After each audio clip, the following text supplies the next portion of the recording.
Hello again. Welcome to Culture Ultras podcast number. James, what are we? 22. Oh, that's a bad time to freeze. What did you say? 22. 22. Lovely. So yeah, we're joined with very esteemed guests today. Left-wing YouTuber and all-round sound fella. The Kavernacle. Hello, nice to meet you, mate. How are you? Yeah, nice to join you guys. Never ever spoke about football online before, so There we go. You have the honor of hearing me speak. Well, I have made 2 YouTube videos about it, but no one really cared about them. But the reason I asked you was because having watched a load of your stuff, I just thought this man has a very good taste in kits, and I was no outlet for it. and I've got this nice one on today. Got the Roma away kit. Yeah, that's lovely. James is a big. Well, actually, we were speaking about this on the last episode, weren't we? The Lazio fan who didn't know, who knew no better. Yeah, yeah. I'm not a Lazio fan. I'm flag firmly leaning towards Inter. Although I assume with Italian football clubs, a lot of them are steeped in a little bit of fascism. Yeah, you can't escape it. little bit of fascism as a treat, for the Italian. Still a bit of right wingness in there. But we started. Well, I asked you to. We didn't start on the last one because we got sidetracked by talking about Brighton away ends. But we do about culture heroes. Cav, so I'll let you go first. Like I did ask you, I think I set your mind racing with think of some fella from this 10 years ago that you liked. Do you mean the teams I support, or do you just mean like anyone? Well, no, we'll start with teams support, yeah, because obviously. Yeah. All right. Yeah. So my family support United. So I grew up supporting them, but I also grew up in Hounslow Borough. So my local team is always Brentford. Like Brentford, like super involved in the local community. When you're playing Sunday League as a kid, you're playing like Brentford teams and stuff, or like Brentford affiliate teams. So yeah, it used to be free tickets for kids. So we used to go Sunday League team, all go together and stuff. I used to be absolute shit, just League 2 and League 1 my whole life, until like 2014 when I got promoted to the Championship. And then he got promoted to the Prem first season. And I've had a season ticket for, I don't even know how long now, like 7 years or something. So like, it's weird now because I support 2 Prem teams. I know that's not allowed, but in my defense, Brentford hadn't been in the Prem since the 30s or the early 40s. So like, I never thought they play each other. So, yeah, so it's a weird one. But for me, if we're talking about cult heroes, Brentford's very weird. You guys will know. We sell all our good players. So it's hard to have a hero who only stays for like 2 seasons. And it's also weird to have a cult hero who now plays for you again. So I say Neil Maupay is probably my favourite cult hero because he's such an absolute massive shithouse. And my favourite memory of him, so Leeds were going for the automatics. Brentford were just playing for nothing. I think it's like the second last game of the season. Leeds need to win at Griffin Park to get automatic promotion. 1-0 down. I think it's like the 80-something minute. Maupay scores, runs right over to the away fans and just stands there like that in front of them, knowing like he's kept them. He made them in the playoffs, and then they lost the playoffs and they stayed in the Championship. So just one of my favourite moments. He also got in a fight with Gary Monk on the touchline once as well. But nothing happened because Championship refs just like let some stuff go. So that's probably my like favorite. Like he's probably my cult hero, but he plays for us again, so it's a weird one. If we're talking about like more obscure people, there's so many I could choose from, but obviously so many players from Brentford go play for like our rivals. So like Birmingham became our rivals because they nicked like 4 of our best players in like one transfer window. So like Harley Dean, Potter, who went to play for Villa later, Harley Dean, and Colin and someone else. So they nicked all our best players, but then we whipped them 5-0 when they came back to Griffin Park. So that was good. But for me, there's one player no one will know. He's called Lasse Vibe. Used to be our striker. Just like a great player. I played for us for like, I think 4 years, and then went off to China to get the bag. So he's another one. But there's plenty for Brentford. But the problem is no one stays around long enough. So when I say Ivan Toney is like one of our best players ever and is a Brentford legend, people probably be like, that's weird because he's only played for us for like nearly 4 years. but he genuinely, like, if they built a statue of him, I wouldn't be surprised, just because he got us to the Prem and stuff, like, single-handedly. Sponsored by Bet365 at the bottom. Yeah, well, our sponsors Hollywood Bets, like, it's and our owner, like, made his money in gambling. So again, so yeah, there's my cult heroes. Vibe is the obscure one. Mope is the one I think Arsenal fans in particular will know. So that's like my favorite cult hero moment as well. We've Tony though with the like, there's been several times where he's like, what, that video where he was in Dubai and some girl told him to, like, say fuck Brentford, and he just did immediately. Yeah. Well, the thing is, he doesn't respect the club. But I went to the game on last Saturday when he scored and stuff, and we had like this massive welcome back for him. We know. I think a lot of Brentford fans do get mad. Like, I know a Brentford fan who hates Christian Eriksen, which I think is so bizarre, because he kept us up. And then he went to United. I'm like, what do you expect? Because sometimes you got to appreciate the size of the club you're at. So with Tony, I think we all know he's our best escape from relegation, potentially. So we're not going to start like disciplining him for saying fuck Brentford and being disrespectful, because he does it on the pitch. So like sometimes you just got to accept some players are like that and got a bit of an ego. And when he goes to Arsenal and flops, then, you know, it's happy days. We can laugh at it then. A buyback clause for like a tenth of what I paid for him. Happy days, isn't it? Yeah. You also do something really good that, like, maybe one of the. You use your shirts for 2 seasons, which is like, to me, that is like music to my ears, because you never see that anymore. It's always like a shirt every season, but like, and then you recycle the away kit to the third kit. It's just, what a model. Yeah, I do. I like it, but I don't think our kits are any good. So that's the problem. So you end up with having these kits around for longer, and Umbro kits I don't really rate anyway.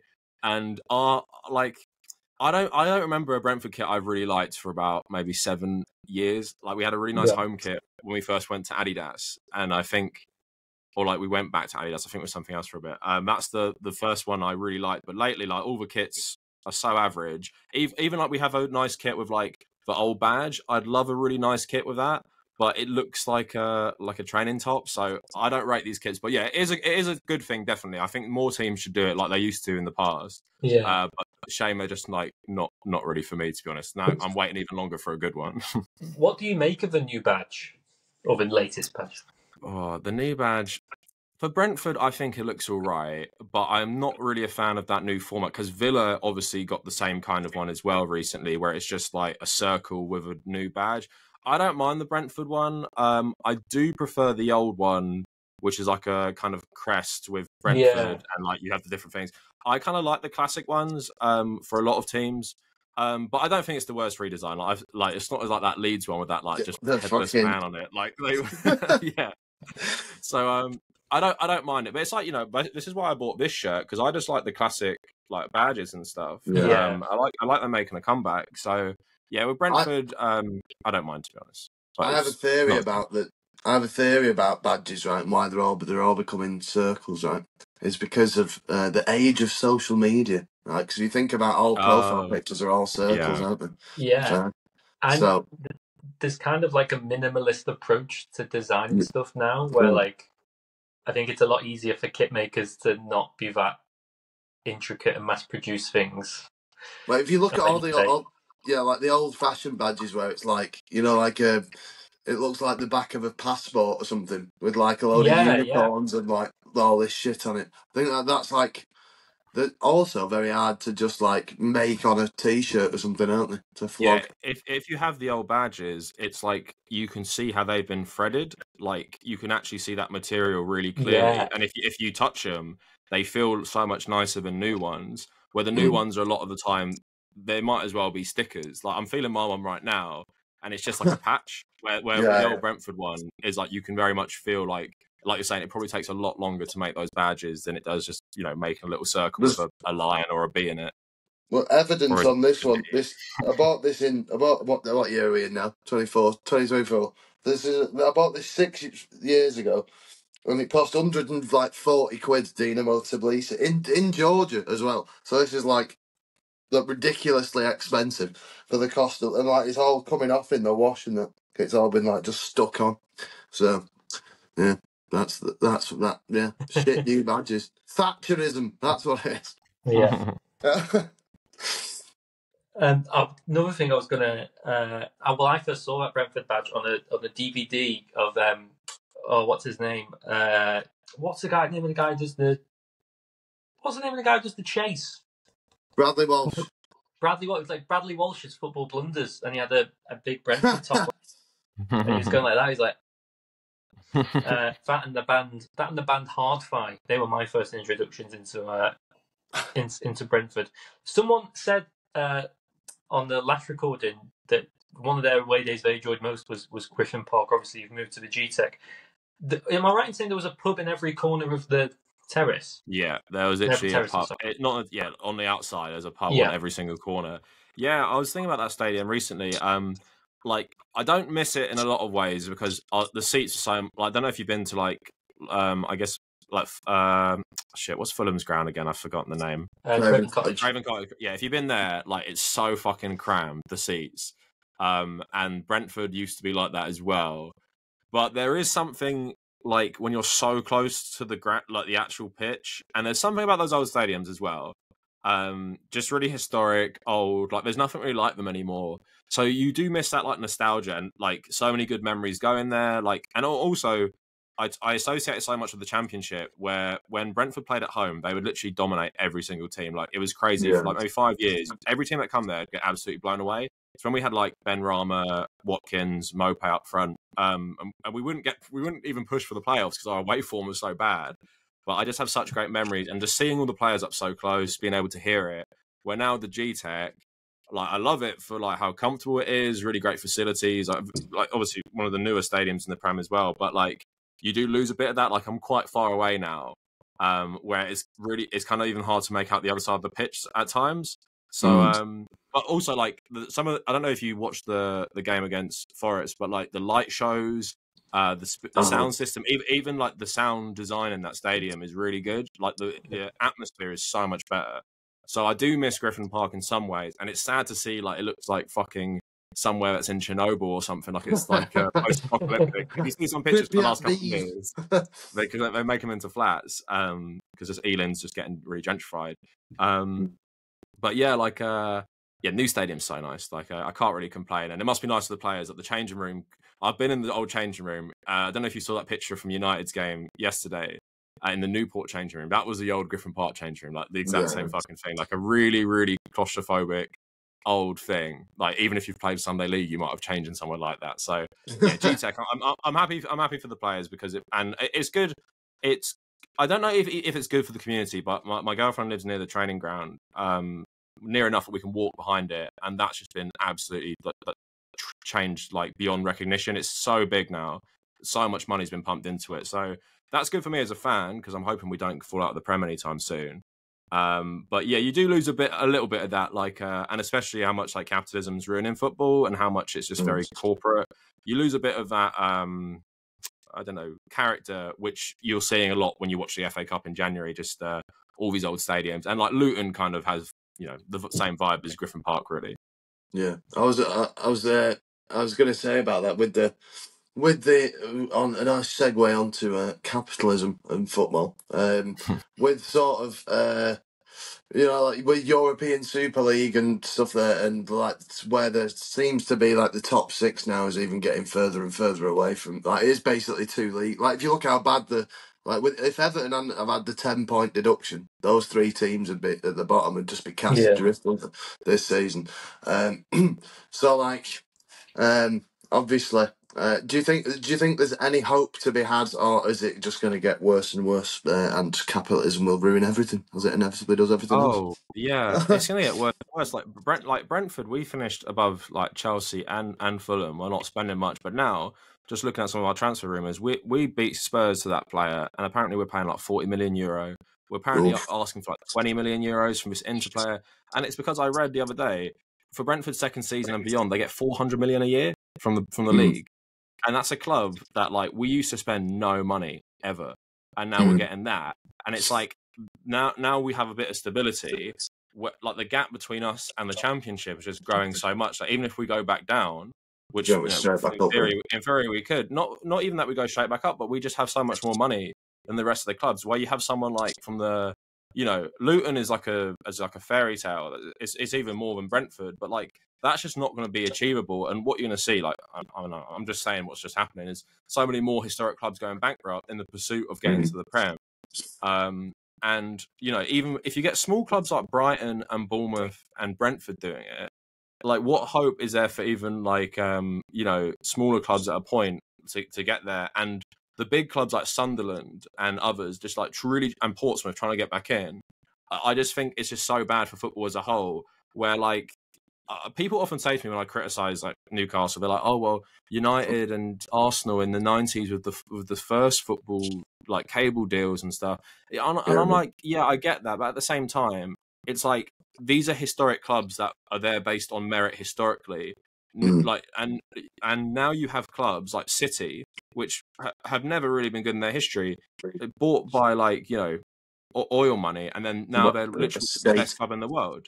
And that for me is just everything that's wrong with football in terms of like it's literally just money. It's not like Brentford or Brighton where it's something they've done that's interesting and different. It's literally like when Pep came in, it was like, who do you want? 50 mil. And this is before that was common as well. Like that was insane money he was paying for like Kyle Walker back in like 2016, 17, like 50 million just for like, he spent like 200 mil on defenders. And like it completely, and as someone who likes United as well, like I know they're part of the problem, but to me it's just like coming in somewhere and doing this, and it's going to happen with Girona as well. In La Liga, because they're doing well at the moment because they have a good coach and a good team, but the team ain't great on paper. But they're owned by City, so if they win the league this year, that's just it now. Like that's just a train that's going to run away with that league as well. Like there'll always be the Real Madrid and Barca and Atletico, but they're going to be a top 4 team if they win the league for a long time. And it's just because, after this season, it will just be because of money. And that's why, like, I'll let you guys chime in because I want to save the Saudi thing for its own thing. But then now we have something like Saudi, and it's literally like Bin Salman owns all these clubs. It's not like something linked to the Saudi government. He's the head of the fund that does this stuff. So he owns Newcastle, he owns Al Ittihad, he owns Al Nassr, and he owns Al Hilal and Al Ali. And now they're transferring players between them. They transferred Sam Maximin from Newcastle to Al Ali, I think. And it's like, how the fuck is that legal? They're paying themselves transfer fees. And it's like the potential for money laundering there as well is just insane. So it's like, for me, the game is going in such a bad direction. And I think England, as much as I'm sure you guys have played football, it's ridiculous the quality of football in England at all levels. But at the same time, and I love the passion for the game in the country, but now we're just having like the Premier League it's just gonna go so far away from anything else. And I just think it's just not good for anyone. As much as you think it's great, Newcastle fans, that your club's getting pumped full of money, at the same time, think about the implications of a foreign country buying your club and making you one of the top in the country when you were in the Championship like 4 years ago.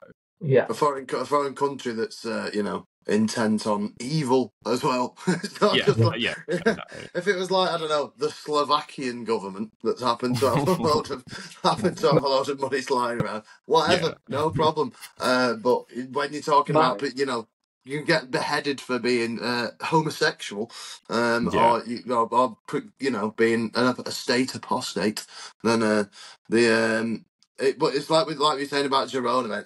That's perfect, because I think it's a little bit now that we've been obviously with it's been 10 years and it's a bit harder to see. It's a bit harder to sort of maybe dial in that. Oh, and Newcastle, like, for as much as I hate them as a Middlesbrough fan, obviously, are sort of a big enough club, and City do have a decent following, whatever. But it's a club like Girona who have never been anything, who were in the regional leagues until 4 or 5 years ago, who like, it's on the outskirts of Barcelona anyway.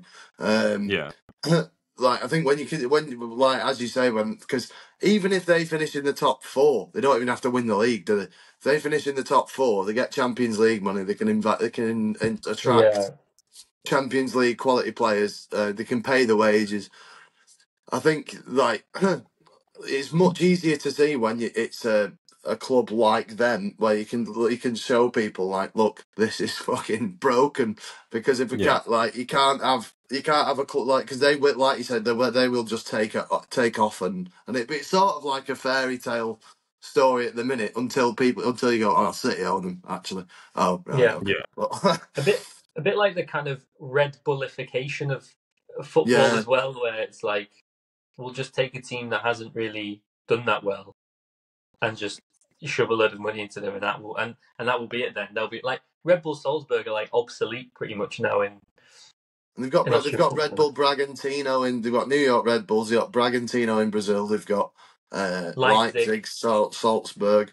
They've got is there one in Australia? Maybe, I don't know. I think there might be. Yeah, they got the City Group. The City Group, isn't it? It's Girona City, New York City, and Melbourne United. Mumbai as well. Mumbai. Yes, Mumbai, and they've got and Palermo and Troy in France. Troyes or Troy. I feel like a Troyes saying Troyes, but I do have an issue with like the way that, especially like obviously it is going towards that way of there will eventually be a break off league, but even the way that domestically like Leicester get treated like as if it was a kind of, it's almost like a lottery advert whenever they advertise like the Premier League. It was like, well, if Leicester can do it, anyone can do it, and it's like, well, it shouldn't be treated as the fact that, oh, here's like plucky little Leicester. It's the same with Luton. When Luton got promoted, and it was like, oh, do you know what? Good for them. Luton were in the league in the 80s before the formation. Like, I think they won the League Cup or something. Like, it's not. It shouldn't be treated as just like, oh, it's a day out. Like, there should be stability for clubs that have put the groundwork in and want to play at their, the highest echelon of the game. But even Sheffield United. Sorry, mate. Even Sheffield United are owned by the Saudis as well. So.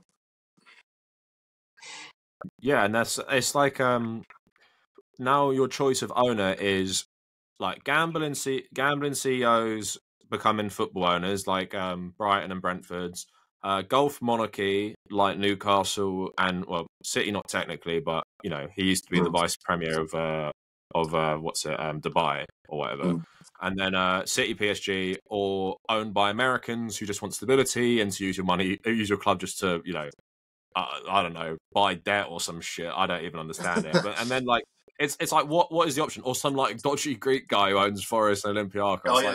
The most mafia man of all time. Like what is the options for people like in this country now? Because like you're saying, it's just like the corporatization is just running away with everything. Now it's like franchises. Like even Atletico bought Ottawa. So it's Atletico Ottawa in the Canadian Premier League, right? It's even like teams that historically are good but not massive. They're buying like clubs overseas to create like a new brand.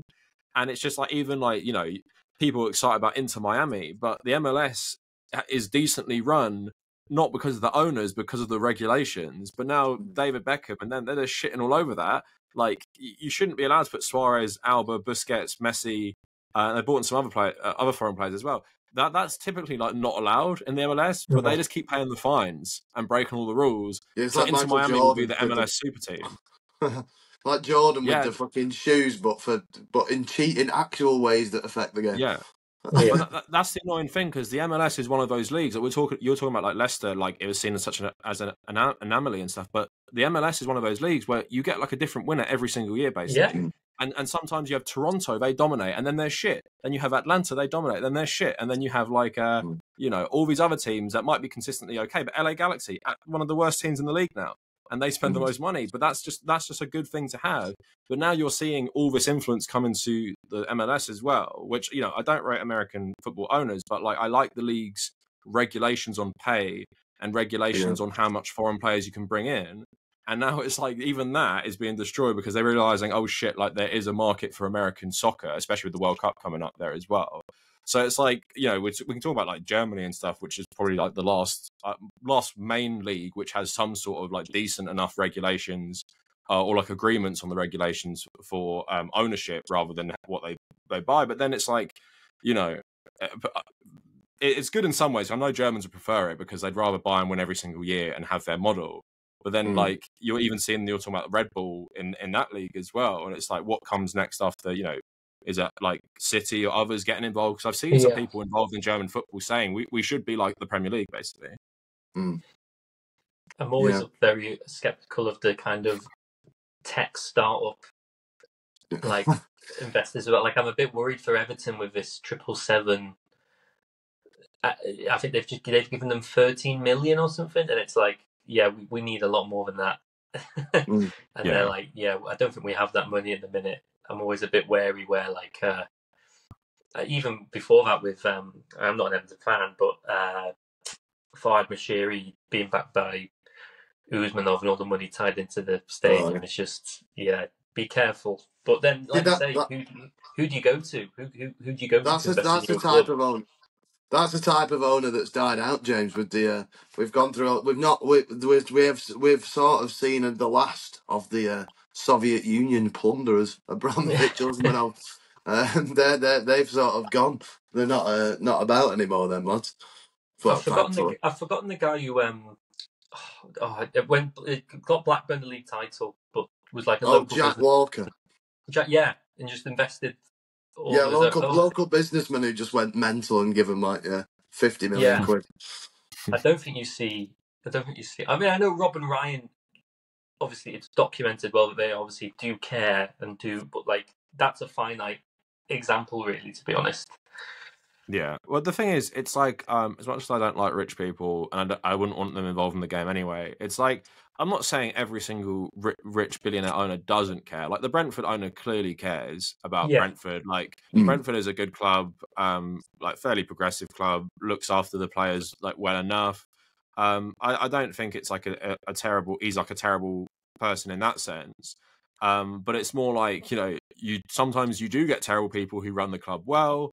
And it's like your morals go out the window. It's like Newcastle. Like, why are the fans okay with their away kits being like the Saudi flag or the Saudi colours? Never been green in their history, but it's like absolutely disgusting. And it's like that's the problem when you open yourself up and there's no regulations. Like you're talking about like people just being able to buy like Everton, but it's like I read that Mohammed bin Salman threatened Boris Johnson by pulling out investment in the UK if he didn't let the Newcastle deal go through. And it's like, how the fuck can you just be anyone and come and as someone who grew up with like a small local club, you realize like how they're involved in the community stuff, and I'm sure like if you support smaller clubs, you listen to this, you can understand that. And then it's like if Brentford got bought by the Saudi fund, I'd stop supporting them because I'm like, how does that have anything to do with like the place I grew up? Like my dad went to Brentford games, like they're from Ealing and stuff. Like it's something that has always been like from the same sort of Irish immigrant community I've come from. Like people supporting this, and it's like how does that even have the same identity now? If this club is bought as a sports washing project, when they won the championship, they were down the pub in this place called Whitton near Twickenham Stadium. Like the players who won, they went down this really small local pub when they got promoted, and it's like that is just like the identity of the club, which you're going to like completely erase by buying it and then just bringing in loads of mercenaries. Like, you might have your Dan Burns who are like historic Newcastle fans and shit like that, but they're not going to be there for long. Soon it's going to be all like with the Prem in the 90s. Soon it's all going to all be foreign players who like I don't mind that too much, but it's nice to have players coming from the local community who have some sort of attachment to the club in the first place. That's why I do respect United in that sense that they have so many academy graduates who play for them. So you have that connection. But then it's like Newcastle, it's like not like a small club, but it's not a big club in terms of winning loads of stuff. And then Man City's the same. It's like Rubinho and all those people going to Man City back in the day. So they didn't go because they cared about Man City at all. They probably never, apparently like some people thought they were signing for United when they signed for City back in the day. They didn't have a clue who this was. And it's like with Brentford, if we bought the Saudi fund and then we buy like, I don't know, Vinicius Junior or something, it's like what even is that for the club anymore? I know some fans will like that because some fans only care about winning. But for me personally, it goes beyond that. Like I'd rather Brentford play in the lower leagues again than be bought by a Gulf monarchy or an American like consortium or something like that. Because what is the club then if it's just owned by someone who doesn't care and with players who've never even heard of it in the first place? Yeah. The great ones when you get like I remember in the early City days when they just got money and like you had players signing going, it's like, I'm so happy to be here at Manchester United. It's been a dream. back in my entire life or whatever. Some like Rubinho or something. I can't. It was Joe or Rubinho or one of them who said that, and it's just like the. I think. Do you think there's any possibility of maybe, like you see with sort of like a rebellion of people going into starting supporting smaller clubs, maybe with like maybe going like lower down the leagues just because of how sort of corporatized and everything is with the top leagues and how hard it is to just even afford tickets even like for a normal sort of family. Yeah, no, it's a great point. Like for me, I'm not going to say it because it would literally just give away where I live. But I have another local team that is in the lower leagues, and they've been doing quite well this season. And I'm like, oh, I should go see them because like with Brentford, I do like it because it still has that vibe in some ways. But yeah, like for me back in the day, that's what Brentford was. It was let's go watch some like old football, like it's not like the Prem. It's way different. And obviously, I went as a kid, but I went as like a young adult as well. And it is something like the whole experience, the like connection with the players, the lack of celebrity in many ways, the lack of you know money, and just like it's kind of like back to basics. And also, like I was saying, especially someone who still plays my five-a-side and Sunday league, the quality in the lower leagues now is insane. Like you're not going to watch like it's not like when I went in like 2001 watching like Brentford, Wickham, and frankly it's like a load of shit. Like now you go and watch every team plays nice football. Like I watch the National League sometimes when they show it on TNT, and like you're just surprised at the quality, even like that lower down. So I'd say like for most people, I could see people doing it as a second team like I used to do, but the thing is, it's the international fan base I want, isn't it? That's we still can't watch the 3 o'clock games where all of the international fans can watch all the 3 o'clock games. So like on a Saturday. So for me, like I would like that rejection, but then it's like, is there any visible like Newcastle fan group that doesn't want that ownership? I've seen a very couple, small one, isn't there? not really. Well, yeah. There's an argument that some Newcastle fans make that is like, oh well, yeah, but the thing with us is that like we haven't actually spent that much, and it's like, yeah, well, this is just the beginning. Like, it's only going to get like you're only going to sign more and more lucrative players from here. Like you said, Man City signed like Joe Ilano, Wagner Love, I think maybe as well. Yeah, during that, like company, like a couple other people, like obviously like then got people like Tevez, David Silva, but like these players, I think it's 2009 they started spending. They didn't win the league till 2012, so it's not like it wasn't like an overnight thing. And they were buying good players, but not like great players. And it's like with Newcastle, like Isak, Trippier, a couple others. It's like these are good players.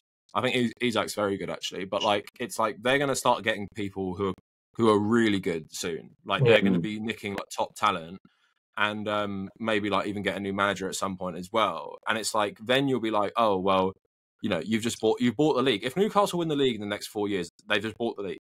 Because that like I don't think people, and especially in this age of like maybe like more international fan bases, like I hope people can see that for what it is. Because with City a bit back in the day, it was kind of like, oh, it's like an English thing. Like they don't have that big of a fan base outside of England. But now it's like, oh, Newcastle, they do have a bigger international fan base. It's like, well, I remember you playing Brentford in the Championship not long ago, and now if you're whooping PSG at home, it's like that's not because suddenly you're good. It's because you spent a fuck ton of money creating a good squad. Like they have a good squad, even if it's not like a world class squad. Like I'd say they got like maybe like 16 like really good players, and it's just for me, it's like if Newcastle are doing that. A lot of clubs are going to look very lucrative for if we have more Saudi money. Like I'm thinking about even Brentford is an attractive for a lot of people in terms of like the area and like another London club in the Prem. And I'm worried like just some random monarch from the Middle East comes in and be like, oh here's like 100 or 200 mil for Brentford. Now we own it as well. I can see it happening, but what is to stop that is what I'm worried about. Like what is it to actually stop that? If the guy wants to sell, then what's going to happen? He's going to sell. I worry that in a positive way, I think that the argument of you can only support one team will kind of filter out eventually. Because as a Liverpool fan, about 10 years ago, it used to be I was a child at this age, but it used to be like £45 for my dad and then a fiver for me. So it was like 50 quid a game, which is probably like a category C lowest end ticket maybe now, I think. And we went to all the Europa League games, went to about 8 or 9 home games throughout the season. And then with more investment and more players, obviously it has become a kind of like touristy thing now. And also in the advent of ballots, I don't have to pay 50 quid or whatever to enter a ballot, to not even be guaranteed like 50 home quid ticket. just for nothing, yeah. Yeah, exactly. Which are then going to end up me being spending more money on like what, £70, £80. It's just absolutely. And I've not been to like maybe 8 years, 9 years now. It's come to the point where I'd just rather go and watch like Tranmere or someone, or Yeah, I think Klopp was saying that like it's like all the hardcore fans are split up now, and they don't have the same seats all the time. Yeah, and it's like the atmosphere is shit because of it. Yeah, like you're saying, it's extortionate. Like Arsenal, Liverpool. My season ticket is I think it's £400 for the year, which in is London, like that's very good. If you just say like it's Premier League football for a year, I think it's 400. It might be a tiny bit less. Like that, that's decent. We have like good seats and stuff, but that's only because we've had it since like 2017 or 16 or something. So it's like, and with Liverpool, you can't even get on a queue for it. no. It's literally like there's and I think United is the same. There's a couple teams that are the same, and it's like you're saying, like it's just a tourist thing. And Liverpool's a popular tourist destination, so is like London. So it's like what's going to happen now is like just like loads of I don't know who the biggest tourist group are at the moment, but let's just say like Asian tourists because they love Liverpool and United and stuff. So it's like you're just going to have like richer tourists coming over and buying up all the tickets, and then like what is the atmosphere? Because no hate towards like tourists, but like you're probably not going to have the same investment as like local people for your team and stuff, and you're probably not going to be as comfortable in that culture, like being loud and everything like that. So just like it ruins this. Yeah, okay. I don't love that. I don't love that aspect. The beer and drug overkill I don't love so much in football, but I mean like Brentford I think has a pretty diverse crowd in terms of women especially the last couple of years. It's very visible. There's loads of women watching, and the atmosphere isn't that bad like that, but it's still like a good atmosphere generally. So yeah, like you're saying, like you might start going to watch like a more like local team instead of just like paying like £100 at least to go see Liverpool at home versus any random team you want to, could be a shit game as well. With the increase of like prices and as well as an increase in like football being played now, we've got the Club World Cup next year, which is going to be 32 teams. There's going to be 48 teams in the next World Cup. I mean, for the purists, it's kind of like people like me and Theon like can't wait to watch Brazil play Mali if that happens. But do you think that is also coming to a head a bit? Has that got to kind of stop, with playing management and things? Is it all going to implode? Would you just mean like the amount of games? Yeah. Yeah, well, like Varane retired from the French team at 29, and he said, "I just can't play this many games anymore. Like I'm playing 20 plus games for United, and then I got to play like all these games at the World Cup, which he did in the last one." And so it's just too much for players. So I think like that's another thing. Like the World Cup being expanded, it's like why? Like because we watched, was it when the Euros was expanded, and it was just like so many shit games because they were playing third place, a lot of them. So Portugal won and they didn't win one game in the group. They didn't win one game in normal time, but they could only do that because they came third in the group and it was best third place. And it's like just doing that, like it's great for revenue, I guess, but like for these players that play at the top level, it's just too much for them. And like I think footballers are kind of like dehumanizing the way that's like, oh, you're privileged, so just do it all. But it's kind of like, you're going to end your own career quicker, and it's just going to incentivize people to not play for the national team anymore. And you're going to see more people like Varane being saying, like, I can't play, in South America, loads of games for qualification, and then play every game for my club at the same time, like especially with the travel.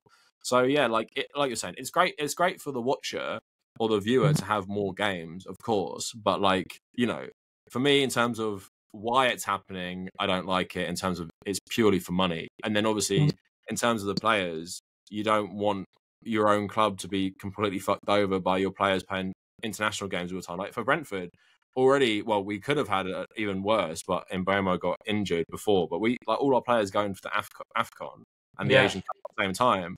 We're missing like 4 players, and like that's like even purely for like lower league teams as we get better now. It's like we could get relegated because we're missing like some really good players because they've gone to these tournaments which like just don't like just keep going for ages. So yeah, for me, it's like international football needs to scale back, but it's never going to, especially with the golf money involved now as well, pushing for like these massive World Cups in Saudi Arabia. Like it's just honestly, as capitalism ruins everything in the world, it's just like sport is just become a complete, vehicle for Saudi propaganda. Golf, wrestling, boxing, football. It's like this has to stop at some point. Like why is this allowed? Why is this Saudi money allowed to take over everything and just make everyone into basically cattle for profit, essentially? So yeah, for me, it's like, as a football fan, I like games. I like watching games. I don't need more, to be honest. There's so much to fucking watch.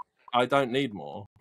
I don't mind the creation of the Europa Conference League. I think that's a nice little like a long-awaited Cup Winners' Cup in many ways. And a great way for teams who finish 8th or 9th as a possibility to win some silverware. But yeah, I don't know if we need Flamengo v Chelsea every year or something. I don't think it's something that's we're crying out for. Like I say, if anything, I think it means less. I think you're going to get to a point where you're just going to have to play your academy players or your under 21s, which like what they do in the Papa Johns, isn't it? It's just under 21 Premier League teams are allowed places in the tournament, which is insane. Yeah, and it's just like it's how sometimes they treat the Carabao is like just stick out your under 21s until it becomes serious because you don't really care about that. And that's what I mean. It's going to dilute stuff as well. Like a Europa Conference League is great for the small clubs, but none of the top 6 want to be in that. It's just Tottenham were happy when they lost the coin toss and got kicked out in that game because they're like, I don't even want to play this competition because it means fuck all to us. So like that's the problem as well, is like with the expansion of all these leagues getting better, it's like if you have United in the Conference League next year, which is like, or United, Chelsea, loads of teams will be in it, they don't want to be in it, and then what they're going to do is that competition, just like, oh, here's the reserve team. But then we'll play our reserves until we get a hard game. Then we'll send out the first team and we'll just win. So then it's great for West Ham versus Fiorentina like last year, but it's not going to be great when it's United versus like Slavia in the final, and it's just like finally they put out their first team and like whoop them or something like that. That's what I mean. Like it's like I do get it. I did like it last year as well, and I like seeing like Brighton and Villa in Europe and stuff. Like that's cool. But then it's just like, I think and Brentford could have got Europe last season. Like even on the last day, we could have got it if results went our way. I'm happy we didn't because I think we'd be proper screwed then. But yeah, like I get what you're saying. And I do agree with that league a lot more than just expanding the World Cup or obviously Super Leagues and shit like that. So yeah, for me, it's just but you just know it's money. They don't care about the fan experience. It's appealing to a global audience, and as they get global fan bases, it's like we'll play more and play like the Spanish Super Coppa in Saudi Arabia for some reason. Like why?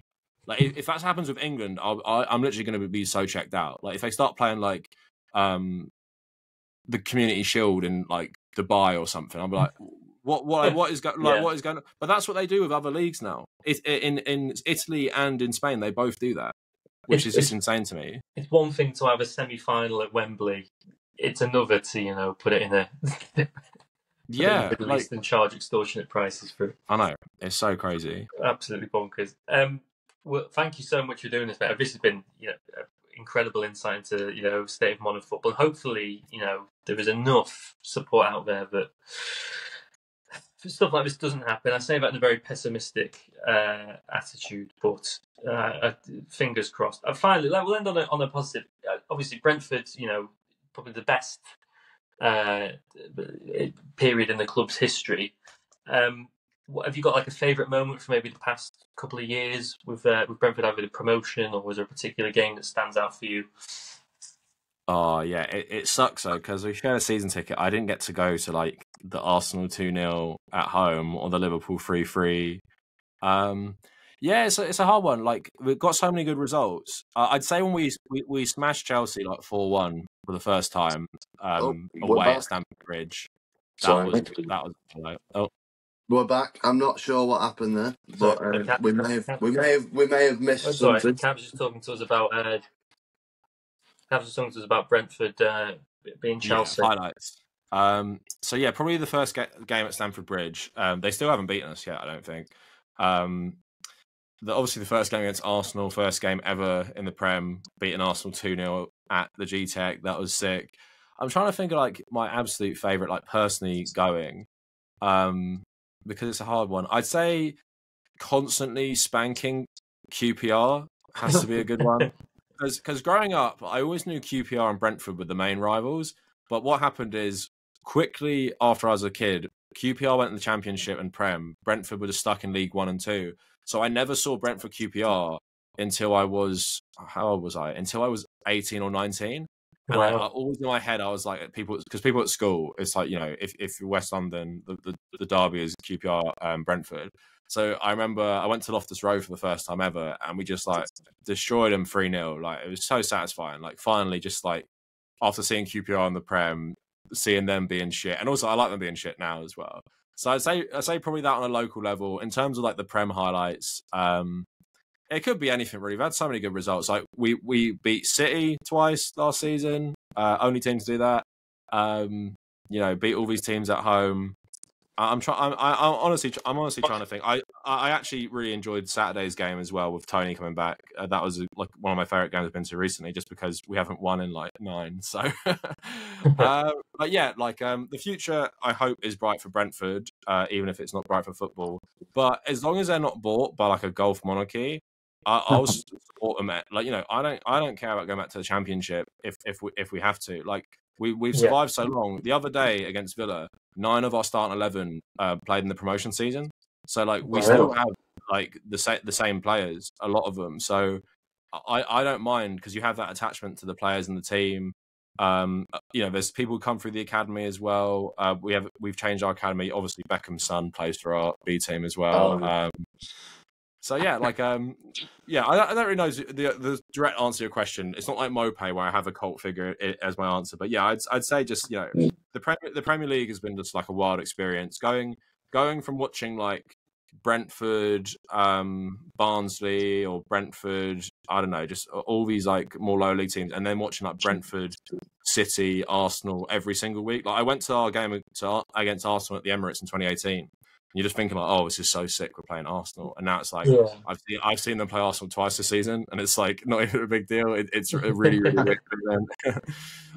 So yeah, just hope we stay in for a long time, to be honest. Long may it continue. I say this to like every fan of the club interview, but I do mean, like, I'm a big gutted never go to Griffin Park, but I'd love to go to the G-Tech for a game. I think it just looks amazing, like especially like the infrastructure as well surrounding it. You know, right next to the train station and all the sort of amenities and stuff. It looks fantastic. So I think we'll definitely have to go, Theon. Oh yeah, that can be a cultures away then. We can the Soviet tour of Brentford, of West London. It's actually very nice now, Ealing generally, but at the expense obviously of local communities being bought out with really fucking expensive flats. Because my parents grew up there, so it's never been like a nice area. And even going when I was younger, I was kind of like, oh, like it's not nice here, is it? But now it's like you walk there and it's like shit, like this area is really, really like up and coming. And I train for football around there as well. And I'm always just like this is a really nice area now. And it's just, but then like I said, even with capitalism, it's like, but you're still losing the local, like with Griffin Park, with the 4 pubs, moving to the G-Tech, you're losing so much of that. And it feels like that with Ealing generally as well, with Brentford being located there. It's kind of like, oh, well, it's all getting nicer. New stadium, isn't that nice? But then with London generally, everyone who's lived there their whole life, or you want to have children, like, I'm not going to be able to live here forever. Too expensive. It's like, I'll be gone soon. And it's like, just like with football clubs, everyone who lives in this historic place with a historic football club, they're not actually from there. So you're going to dilute that even more. So yeah, capitalism is just very blackpilling, especially if, you know, you are a hardcore anti-capitalist who reads about fucking everything, and then it's like, oh, the main issue is prioritizing profit over like absolute. I was struck that when I went to Millwall because, like, obviously, you get the sort of, I don't know, the reputation of it, it's the fantasy version on like Green Street and whatever. Yeah. But walking down all the streets, going, this is fucking lovely. This, this is really nice. And then like you get to the thing, like get to like the pie. Me and my mate Tom Nestor walked down the wrong. We walked down the wrong bit and ended up at like in the Millwall fans section. And then we got like a pie. They got like a pie and mash bus that's like something you see in Northern Quarter, a bit posh and a bit and it's like this is just like not how I was led to believe you were. Yeah, bring back the old like shitty chip vans. Like, Yeah. no more of this fancy like pulled pork burgers and Awful shit. Thanks so much for doing this, Cav. This has been amazing. I absolutely love doing this. Thank you very much. Where can people find you on their social media? Yeah, I'll share this on my community page anyway, so hopefully we'll just get people from my audience watching this. But Kavernacle, the Kavernacle on Twitter, Instagram. I think YouTube has ats now as well, so it's pretty much the same because it's a unique name. I've got the username for everything, and yeah, for football content, you're not going to find too much from me. But I did make a video on the World Cup in Qatar, and I made a video about the Saudis' investment fund just buying up everything. So if you just type in Kavernacle that, you'll find it on YouTube. And sometimes if I play, I post my highlights from our Sunday League team because we have the nice VO camera. So that's on my Instagram. If I want to prove myself that I actually Sunday play football. If there's a shot on target from outside the box, it goes straight in. I'm playing right back at the moment, so no shooting for me. It's all literally my head is a magnet for the ball. That's my if I had one little quality at football that I'm better than pretty much everyone at is heading the ball, and that's it. But yeah, like no, thanks for having me on. No, thank you. I appreciate the chance to actually talk football for once. Thank you very much, man. It's a very weird thing because on YouTube I talk about politics all the time. In my real life, I talk about football all the time, but then it's weird because I never talk about football. It's like literally like splitting my personalities in half. It's like I watch and play football all the time. I talk about football all the time, but my online persona never ever speaks about it, which is a really weird thing. It's such a big part of my personality, and I just love it so much. And it's just like a weird thing. So we need more left-wing football podcasts, and we need less reactionary fan channels which love it when their team loses, and also are very anti, like, if I want to call out one, AFTV, like cracking down on like pro-Palestinian stuff like a couple of years ago. And just like like this guy called Mo, he used to wear a Palestine shirt, and then Robbie told him to stop wearing it, and then they started taking down his interviews when he wore them because someone in his audience said it was like anti-Semitic or some shit like that. So like it's just like even fan channels are becoming very corporatized, which just shows the state of everything now. Like when a fan channel becomes a brand and a massive corporate business, you know you're in trouble. Just like, but like I love the idea that Arsenal being successful can totally undermine their business model. Right. It's mad. They think, like, I've heard Robbie say this because I out of I used to watch them because it was so funny. But I heard him. I don't blame you for that, man.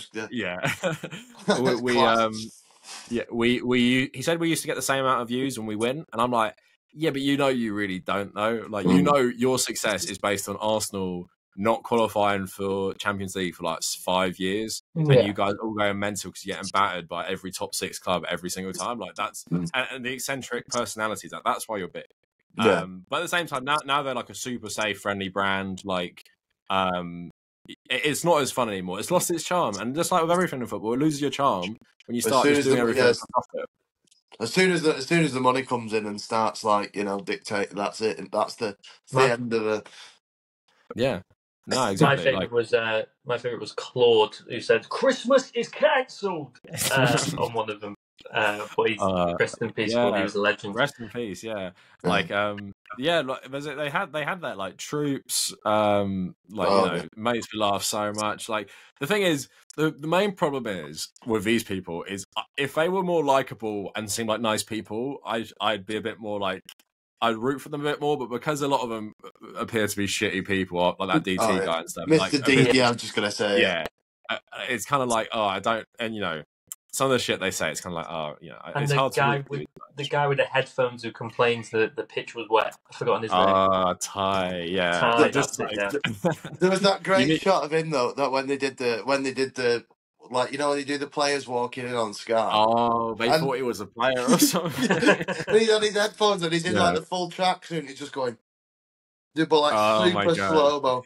Yeah, oh, so funny. Yeah, like it did have a good, it had a good cast of characters, but yeah, like because I watch Stretford Paddock for United stuff, and that seems a bit more like sincere still because it's less reactionary. I think is the main thing. Like no one goes absolutely batshit apart from Andy Tate. Like that pitch side. Oh, yeah. What is that? Pitch side's the one where they go, Haaland's washed, mate. Haaland's washed. Like that kind of shit. Oh, okay. Yeah, like I mean, we'd have to do a whole separate podcast on fan culture. And do you guys use Twitter still? We do. Yeah, football discourse on Twitter is absolutely insane, and it's made so much worse by Elon Musk takeover and the verification system. Like I was reading the replies to like a Fabrizio Romano tweet, and it's just loads of videos of nothing to do with it. Yeah, and it's like also it's all about like trolling each other and filled with loads of racism as well and like homophobia. Like it's a wild like you know, and that's another thing as well. Like the sensationalization for money of football opinions. TalkSport obviously like pioneered that, where it's just like. Yeah, it's just so reactionary. But Arsenal Fan TV and now like Twitter as well, it's like having the most extreme takes ever. It's even like for me, and also like United as someone who likes United as well, like support hating United is also always very profitable. Like I was thinking about this the other day. If Arteta finishes 4th, he's done worse in the Prem than Ollie did with United, but the reputation is so different. Wow. One's like because Ollie came 3rd and 2nd, Arteta's only come 2nd and 8th and 8th, and it's like the discourse around it is like, here's one guy who's a total joke, don't take him seriously. Here's another guy who's sophisticated, intelligent, the successor to Pep. But it's just like the reputation thing, and that's for me. It's like you can see it as well, and also with Brentford never ever being talked about. You're like, well, but no one talks about Brentford because no one cares. Like when I watch an analysis of a Brentford versus top 6, they never talk about Brentford playing good. It's how the top 6 play bad. So it's like obviously it's because no one wants to hear about like any Brentford player. Like no one knows anything about Brentford because no one ever talks about them, and that's the frustrating thing. It's like you don't want to balance an analysis of the leagues and the team. It's like, who's the flavour of the month? Brighton at the moment. Brentford's like, oh yeah, they're a solid team, but you don't know anything about them beyond Ivan Toney. So even they get on like David Raya. Like I'm laughing a bit about that because I'm like, he's not an Arsenal player. Like, but it's because we get this reputation because no one cares about us. We're like, oh, David Raya, he's like Edison because he did this one like 6 pass and stuff. So it's like. For me, yeah, that could be a whole different podcast about football media, even football fan stuff. Because to me, it all is just like sensationalized just for profit as well. Yeah, I think we have to have you back in the studio, mate. We're gonna have to we'll get you a train up, to these parts, get you on. Yeah, it's weird. Like you say, you support Middlesbrough and you're Liverpool, but do you live near each other? No, well, I live in Manchester. James lives in where do you live? Wirral way, so near Liverpool. Wrexham, I live in Wrexham. Oh, TV, nice. TV boy, Hollywood Allen. For a country so small, I really haven't been to enough of it. I've driven from London to Scotland and around Scotland, but I only stopped in York, and I've never been most northern places. Only Manchester, but not really. York is like it's like a Tory exclave of the north, I would say. And it's like the least northern. It's the least northern place, York. Although we've had York fans on it, and I think we've got a few York fans subscribers. So please do not unsubscribe. I've just said that. Yeah, it's a weird one. It's very weird to go to a city that doesn't. It feels very like not even just. I think the Tory sometimes resembles like a lack of diversity, and that's what it felt like to me a lot. It reminded me kind of like Southampton, and other places like that. Yeah. I hate Um, Southampton as well. Been there plenty of times. yeah, well, I went to uni there back in the day, so like I know it well enough as well. But it's like I need to go to Liverpool definitely. I just need to do like a tour of England because I'm so unfamiliar. That's the London bubble. You just That's everything's here. what I've just remembered. Even though we said goodbye about 15 minutes ago, but fuck them, they can still watch it. We'll rearrange it in the edit. We'll rearrange it. The because you spent. I think when I first discovered your stuff, mate. I think you were in Cambodia or something at the time. Yeah, I was going to ask you if you managed to get to any games there, or in Cambodia, Vietnam, Laos, or anything. yeah, no, like I was looking into not the Cambodian games 'cause I don't know anything about the Cambodian league. Vietnamese league is fairly got a good reputation for the northern teams, but yeah, I never went because they never playing when I was there. It is very interesting, like the Vietnamese football is just up and coming. I bought some Vietnamese and Thai football shirts when I was out there as well. Thai league's the money league for people in that part of the world. Indonesian and Thai league. Vietnamese league, they have caps on foreign players. I think it's only allowed 3 in the squad. Because they're trying to really develop their football because they are like a decent Asian team, but better than teams like India and China and stuff. And they did all right in the Asian Cup, but they just lost too many games. But yeah, like even that part of the world, the football culture is just like absolutely mad. Like the amount of people who'd come up to me, like my girlfriend always laughed because she doesn't like football, but I'd wear my United top sometimes. Just like going to Angkor Wat, like 5 dudes are all looking at me, and they just come up to me and we start talking about United game last night. It's very like that's why I love football. I was saying to her, that's why I love football because this one guy like about to get on a ferry in Thailand, he's like, call your boyfriend over. I need to talk to him. Like he was pretending it's serious, but then he just started talking to me about United because I was wearing a United shirt. And then in Bangkok, someone recognised my Brentford shirt and they started talking to me about the Prem. And it's just like for men especially, it's such a good bonding thing. Like I was on a boat in Vietnam, some other guy supported Arsenal was talking to me, and it's just like that's the one good thing about the internet like the globalization of the Prem is that I go to somewhere like 5,000 miles away and I'm seeing kids in a village wearing City United shirts, and then we can talk about football with the adults and stuff. Yeah. And I do really like that. And they appreciated that I knew a bit about Vietnamese football because my friend's Vietnamese, so I've been following their national team a tiny bit. So yeah, like that's the good thing. But yeah, like I went to places like Japan, obviously mad about their own football as well. I'd love to go to a game. The only foreign game I've ever been to I think it's the only foreign game is the Gibraltar League. Oh yeah. And only because it was fucking free, so I just went in there and sat down for one half. Someone on the soccer subreddit, someone does post all the highlights. It is an interesting league. They're all named after like I think it's called like the Manchester something 62. It's all named after like Prem clubs and stuff. Yeah. And I know a lot of Spanish people go and play their football in Gibraltar because the league is like for amateurs it's quite good. But yeah, like never got to go to a game in any of these countries, but I would love to, like K League or J League. Oh yeah. I should have gone to because I know K League's meant to be mad.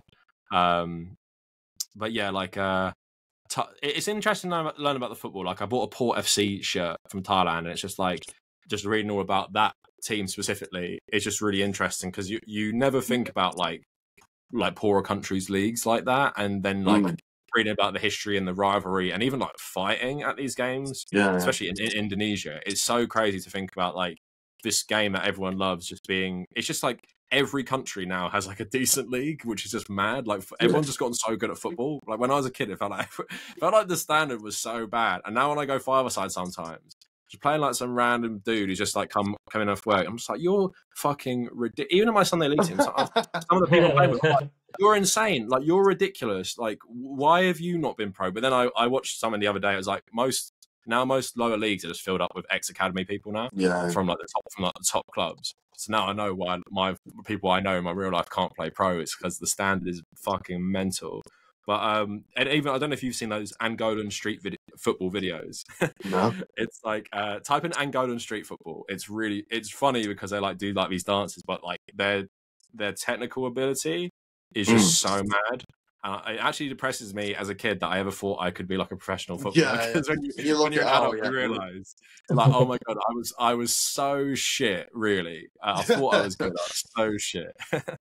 But yeah, no, yeah, I need to. One thing I'll tell you guys this. It's like a breaking a season. My pipe dream, and I told my girlfriend, because we're gonna go traveling again, like for good. Like I'm just gonna leave the UK and not plan on coming back anytime soon.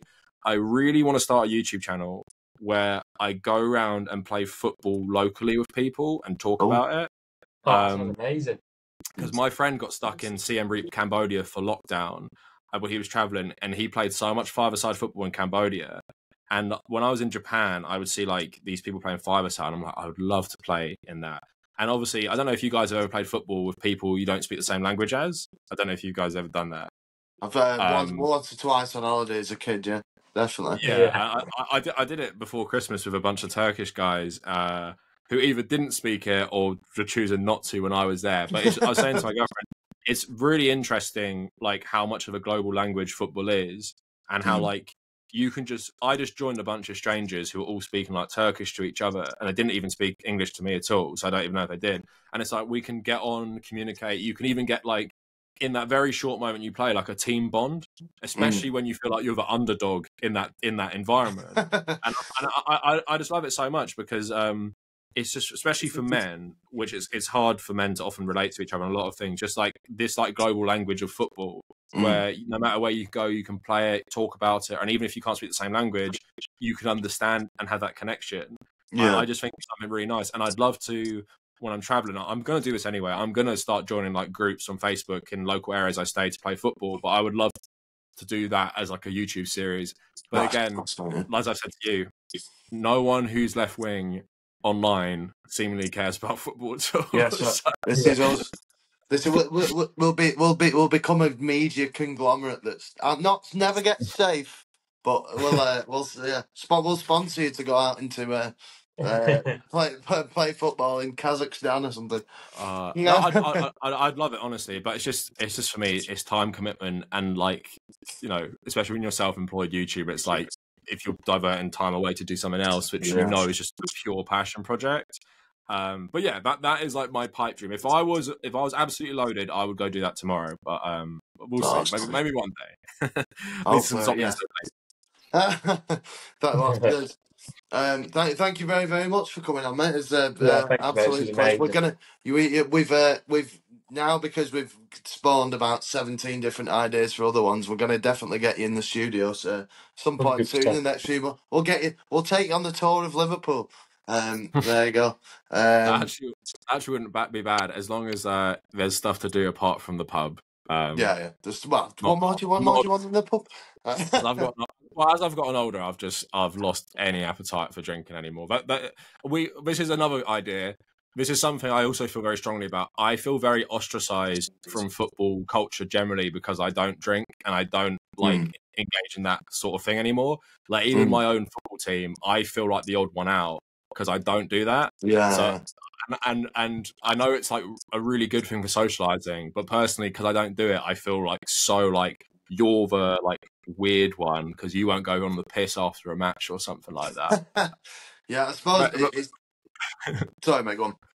No, I was gonna say, but maybe you guys like, because I don't want to, because also, like I said, I like the community aspect, like the pubs at Brentford. I'm not against drinking at all or anything like that, but it's just for me because I think there is that toxic male element in football. Yeah, there definitely, definitely is. Me, like even playing it, I've always said to my girlfriend, I just every time I go into an environment, I just feel like the odd one out because I don't engage. And also, I played like at a higher level, and I thought people must take this more seriously. It's a higher level. And still, like how people acted, like very like fouling people on purpose just to injure them. You know, I don't know if you guys have probably been in this environment, like the racism, the homophobia, the misogyny, and you can't say anything because if you start saying stuff, you're like everyone's going to attack you because it's like, oh, like, you know, guys, just stop saying that shit about women, and it's like, well, everyone agrees with it in this environment because it's a safe space to this shit as well. Like, there's so many things we talk about, but for me personally, I love watching it. I love playing it. I hate the baggage with it, which makes me feel like shit sometimes. And especially growing up playing it, like I always felt like the odd one out. So I was like, these people, what they talk about, and what that maybe like from a sadly some of them from their background with right wing parents, it's like I just really don't like this environment, and that's why you were talking about Lazio earlier and Italian football. It's like imagine growing up in that country where it's so fascist as well. So yeah, what you guys are doing is good. So I'll stop showing you. What you guys are doing is good in terms of like we just need a more like left wing conversation about football, and not even just for like the anti-capitalist stuff. I think just for the cultural stuff as well, because I'm just really, and like we saw it at the weekend with West Brom Wolves. It's like that is just so unnecessary now. But obviously, I've been reading about like cocaine rates in the UK, and it's like it's just fueled by drugs, and drinking, which is so normalised in football fan culture. And it just, you're combining the worst of this and then giving people loads of drugs and drink and then expecting things to be good, like in this environment. I think a reason for that though is just like how fucking little there is to do outside of it. Do you know what I mean? Like how just bored people are with life. Like it's just fucking. There's nothing. Everything's fucking against you. Everybody's trying to rob you. You might as well. I totally. I don't want it to come across as demonizing people, like necessarily. Like obviously, people take it too far. But in terms of you live for the weekend game and you live for the pub. I don't think that's an indictment on people. Like you're saying, it's a capitalist society that erases like third places from people and makes everything so fucking expensive, and also grinds you down mentally. Where you live for like the fun time. Like, I live for Friday night. I live for Saturday. And I wouldn't want to come like I'm not trying to be like some snob who hates like the working class and like but it's like for me I think people just take it too far, and I think they still take it too far. And for me, that's why I like sometimes watching like women's football stuff, because it feels so different to men's football. Because the whole conversation is so much like even the Joey Barton versus Alex Scott and stuff. And it just feels like I don't know what it is. Maybe it's because like a lot of people involved in women's football are LGBT as well, so you have that already like progressive environment already as like a baseline. But for me, it's just like I've always enjoyed. I used to play mixed rugby at uni, and I really like the environment because it just took that toxic male element out. Where men's football is such a safe space for the worst of, I think, masculinity. If you don't engage in it, you can just come away from like a nice environment and thinking, I fucking hate some of these people because of what they've said. Like I've enjoyed the game. We've played a great game. I like this guy on the pitch, but then he comes off, he says something like that, and I'm just like, what is to be done, really? Like, and I know I do call people out in my own personal life for stuff like this, but it's like when you're in an overwhelming environment where it's literally like one versus like 15 other people. It's like sorry for rambling on that point, but it's like that could be another podcast of just like the toxic element of men's football in the UK, which thankfully has gotten a lot better, but when economic times get bad, it feels like it gets. It's the base. It's because I think as well, just like you were saying about like everything, like reactionary stuff on online gets bigger. I think it's just because it's like it's just easier to think that that's the solution. Do you know what I mean? It's just easier to think that somebody else's thing instead of any kind of real analysis of the system that you live under. Is easier just to actually it's actually your personal responsibility. That's why everyone's poor. Everyone's just lazy or whatever. Some Jordan Peterson shite. And you mix it with the tribalism. It's like when I see those West Brom photos, I'm like, imagine beating someone up because they support a different football club. Imagine beating someone up because they support Wolves. I didn't even know that was a rivalry until the weekend. To be honest, like that's how much like no one gives a shit apart from Wolves and West Brom fans. But yeah, like no, thanks so much, guys, for having me on. Thank you. Yeah, I'll definitely be back on for another chat about something left. I can't wait for it, mate. In fact, you've now we said to Jack, who we had on before you, that we've last week, that he's broken last week 2 hours ago. He's broken the record for the longest one, and now you've immediately broken his record. So there you go. Don't worry. I did like a 3.5 hour one the other day, and like the thing is, when I have something like this, I just free up my schedule because I'm like, I'll go for as long as possible, or I'll go for as short as possible. So yeah, like I've done way longer ones, and also when I live stream, I do like 3 hours. So like I'm comfortable. I've not caught the live streams. I need to do that. There you go. See? I've stopped them since this year, but I might get back into them. But yeah, I can talk forever. If you didn't get the sense already that I talk all the fucking time, I can literally you could tell me talk about football for 2 hours straight with no input from you guys. I could have done that. So. Oh, it's great. Thank you. It's been excellent, mate. We'll definitely have you back on in the studio. Do not worry. Definitely. Yeah, no, for sure. Would you want to do find where you can find you again? Just because we've done it once, we'll try and get Eugene to edit it out or something. Yeah, just at the Kavernacle on absolutely everything. But go to the YouTube. That's the only thing that really matters. At the Cultures Pod for us on everything. At the Sea Ultras Pod, you can find us. But yeah, this has been excellent, mate. There may be a small cut off in here break because I had to reconnect, but that's fine. We'll get Eugene to edit it all together. But yeah, thank you very much, mate. Thank you very much.